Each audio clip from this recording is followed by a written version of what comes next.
নমস্কার বন্ধুরা, 2022 মামলা সংক্রান্ত খুবই গুরুত্বপূর্ণ একটি আপডেট উঠে এসেছে। তো বন্ধুরা, তোমরা প্রত্যেকেই জানো আগামীকাল কিন্তু এই 2022 মামলাটির একটা শুনানির সম্ভাব্য ডেট রয়েছে।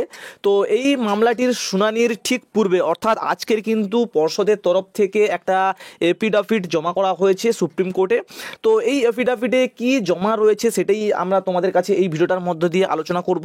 তবে হ্যাঁ বন্ধুরা, তোমাদের কাছে একটা কথা আমি ক্লিয়ার করে দিচ্ছি, সেটা হচ্ছে এই যে ইন্টারভিউ হলো অর্থাৎ 2022 সেশনে যে সমস্ত ক্যান্ডিডেটরা ইন্টারভিউ দিয়েছে সুপ্রিম কোর্টের নির্দেশ অনুযায়ী তাদের ম্যারিট লিস্ট কিন্তু জমা করা হয়নি।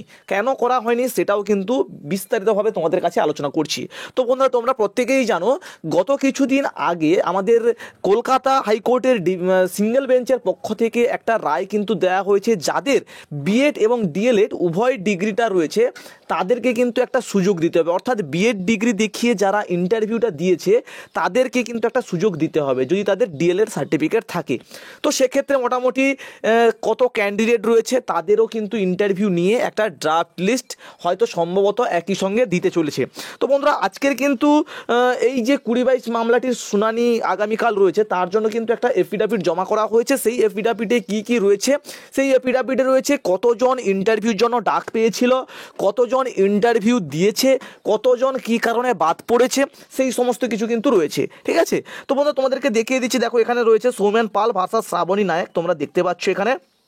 তো এখানে 5/3/2024 একটা কিন্তু শুনানি হয়েছে। ঠিক আছে, এখানে দেখতে পাচ্ছ জাস্টিস এএস বোপান্না স্যারের মানে বেঞ্চে।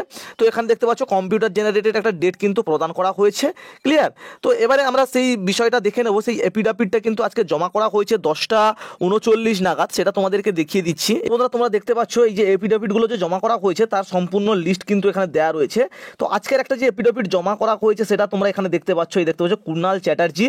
ঠিক আছে, Kunal Chatterjee, proof of service. তারপরে এখানে মোটামুটি ডেটটা তোমরা দেখতে পাচ্ছ 21/3/2024 10:39 PM কিন্তু একটা এফিডাভিট জমা করা হয়েছে। তো তোমরা দেখতে পেলে।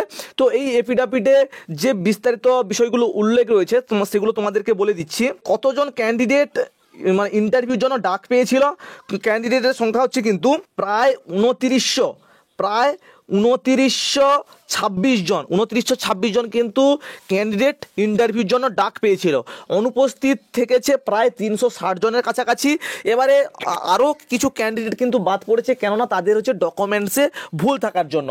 সেরকম ক্যান্ডিডেট প্রায় 60 জনের কাছাকাছি কিন্তু বাদ পড়েছে।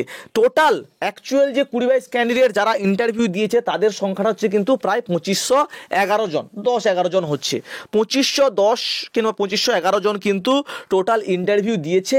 তো এর পরক্ষণে যদি কলকাতা হাইকোর্টের সিঙ্গেল বেঞ্চের যে রায়, সেই রায়টাকে যদি মান্যতা দেয় সেক্ষেত্রে কিন্তু আরও 200-300 ক্যান্ডিডেট কিন্তু বাড়তে চলেছে। তো টোটাল প্রায় 2800 ক্যান্ডিডেট হতে চলেছে। কিন্তু এটা দেখার বিষয় যে তাদের ইন্টারভিউটা নেয় কিনা কিংবা সেই কেসটা আবার কোথায় গড়ায় সেটাই কিন্তু দেখার বিষয়। তো বন্ধুরা, এই 2022 মামলাটিকে নিয়ে এই আপডেটটাই কিন্তু এই মুহূর্তে উঠে এসেছিল, তো তোমাদের কাছে তুলে ধরলাম। তো যারা বলছে যে প্যানেল জমা করে দিয়েছে অর্থাৎ 2022-এ যাদের ইন্টারভিউ হয়েছিল তাদের প্যানেলটা জমা করে দিয়েছে, সেটা কিন্তু সম্পূর্ণ হারে ভুল কিন্তু সেটা। ঠিক আছে, তো মোটামুটি 2022-দের যে ইন্টারভিউর যে প্যানেল সেটা কিন্তু জমা করেনি পর্ষদ। তো আগামীকাল যে হেয়ারিং রয়েছে সেই হেয়ারিংয়ে কি রায় আসে বা কি আপডেট উঠে আসে ওখান থেকে অবশ্যই তোমাদের কাছে তুলে ধরার চেষ্টা করব। তো অবশ্যই চ্যানেলের সঙ্গে থাকো। দেখা হচ্ছে পরবর্তী ভিডিওতে। ভালো থেকো সবাই, সুস্থ থেকো সবাই। Thanks for watching. টাটা, জয় হিন্দ, বাই।